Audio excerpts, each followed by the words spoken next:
at may mga buo-buo pang dugo dito sa leeg ko. Ang sakit. Niling ko, may mapupunit na laman sa likod ko. Ganon. Oh, kung nagkukuha ka na ako gagapa.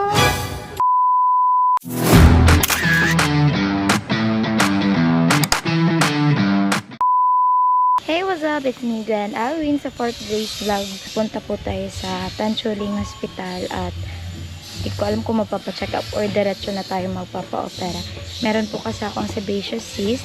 So, after 8 years, bumalik po yung sebaceous cyst ko. So, kailangan natin ipatingin ito sa doktor habang hindi pa po siya lumalaki. Habang maliit pa siya, diba? So, bye muna and update ako later. So, ayun guys, andito na po tayo sa Tanchuling Hospital and nag-hesitate ako kung mapapa-opera na ba talaga ako or check up lang muna. To be honest guys, kinakabahan po talaga ako kasi takot ako sa injection. Ang sakit kaya maturukan. A few moments later. Shems, ang bilis ng operation.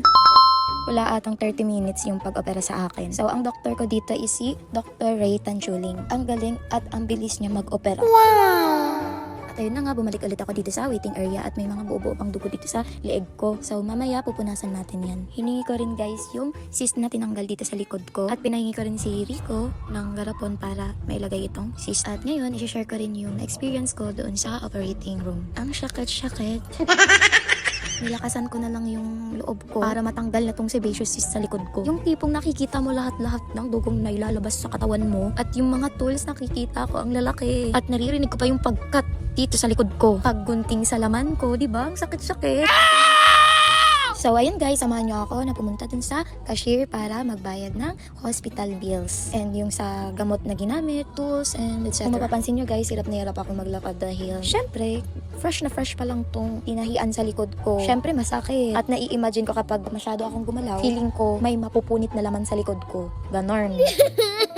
By the way guys, ang nag-aasikaso po talaga dito is si Rico kasi hindi naman po talaga ako pwedeng gumalaw-galaw, like galaw-gaw, char. Kasi nga, tinahian yung likod ko, ba? At ayun na nga guys, pauwi na kami. A few moments later. Nakauwi na ako guys and di tayo makagalaw ng maayos dahil ayun na nga, inoperahan po tayo at natanggal na po yung sebaceous cyst sa likod ko. So, after 8 years, bumalik po yung sebaceous cyst ko. Nag-aaral namang pinatanggal dahil nagsisimula na yung paglaki niya. Ganito pa lang pero, sa loob niyan, malaki.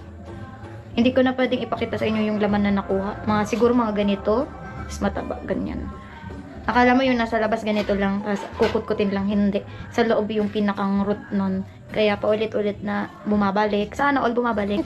Tapos nung doon ako sa operating room, in-injection na ako ng ilang beses ata yun, tapos ang lalaki ng injection. Log, kung nagkukuha ka na ako gagapa. Nakadapa ako kanina, tapos nakaharap ako dun sa mesa kung saan nakalagay yung mga equipments ng pag-opera. Tapos dun nakalagay yung mga bandages na puno ng dugo ko, napakaraming dugo. Tapos nararamdaman ko yung paghati sa likod ko, tapos yung malaking gunting ni Doc talagang nararamdaman ko, tapos dinig na dinig ko. Kaya overthinker pa naman ako, na-imagine ko yung itsura ng likod ko kahit di ko talaga nakikita personally.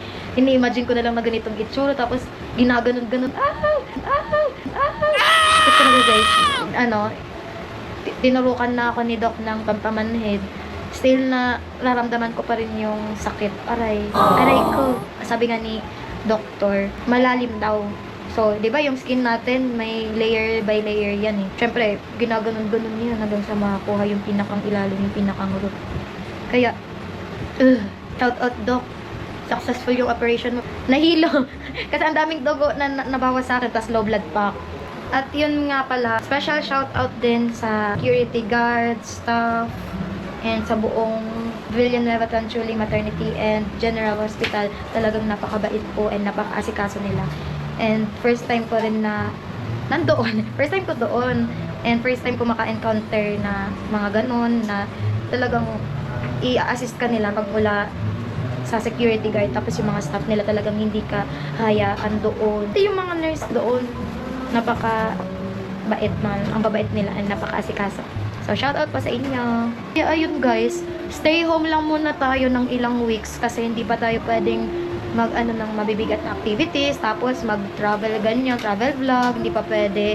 So, ang mga vlog ko lang ngayon is dito lang sa bahay. Tapos, sasamahan nyo ako na magpagaling So, day by day, magbablog tayo. Tapos, bago natin i-end tong vlog, mga kagani, shout out kay Kuya BF Vlogs kasi siya na naman po ang nagbigay ng budget para matuloy yung operation ko. Thank you so much po, Kuya BF Vlogs. Successful po yung pagtanggal nung sebaceous cyst sa likod ko. Thank you so much po talaga. God bless you always and keep safe. We love you po. So, ayun lang for today's vlog. Thank you for watching and God bless you all. Bye!